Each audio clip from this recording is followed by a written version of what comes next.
আবার আসছে black B three. So এই ব্ল্যাক বি থ্রিটি আবার অ্যাভেলেবেল হয়ে গেছে। বর্তমান অ্যাভেলেবেল হওয়ার পর প্রাইস কত সেটা আজকের ভিডিওতে আমি বলে দিব। ভিডিওটির প্রথম থেকে শেষ পর্যন্ত আপনাদের ধৈর্য সহকারে দেখতে হবে, তাহলে বুঝতে পারবেন। চলুন কথা না বাড়িয়ে ভিডিওর মূল টপিকে যাই। আসসালামু আলাইকুম guys, it's me Arman Sarwar. আজকের ভিডিওতে কোন ব্র্যান্ডের বাইকের সম্পর্কে কথা বলতে যাচ্ছি অলরেডি থাম্বনেল বা টাইটেল দেখে বুঝিয়ে গেছেন নতুন করে কি বলবো।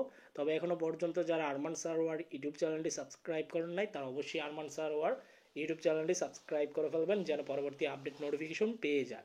বন্ধুরা, ইয়ামা R15B3 ব্ল্যাক কালার বাইকটি ব্যাপক চাহিদা বাংলাদেশের বাজারে। তো এই চাহিদার উপর ভিত্তি করেই মূলত বাইকটি সেল হচ্ছে বাংলাদেশে। চাহিদা বেশি থাকার বাইকের দামও অনেক বেশি। বর্তমান যে দাম, আকাশচুম্বী দাম। বর্তমান দাম নাকি 6 লক্ষ টাকা আস্কিং প্রাইস। আমি 6 লক্ষ টাকা আস্কিং প্রাইস শুনে আমি নিজেই অবাক। এই বাইকটির দাম নাকি 6 লক্ষ টাকা আস্কিং প্রাইস। বি থ্রি, তাও আগের অনেক মডেলের পুরানো বাইক। তারপরও যারা বি থ্রি বাইকটি এত টাকা দিয়ে ক্রয় করতে চান অবশ্যই ক্রয় করতে পারেন, এটা আপনাদের ইচ্ছা। তবে আপনাদের মাঝে আপডেট ইনফরমেশন দিয়ে দিয়েছি, বাইকটি অ্যাভেলেবেল আছে বাংলাদেশের বাজারে, এই প্রাইসে সেল হচ্ছে। আর বাইকটি নিতেছে কি না নিতেছে সেটাও আমি জানি না, বাট বর্তমান দাম নাকি এই প্রাইস। ইন্দোনেশিয়ান বাইকের দাম নাকি অনেক।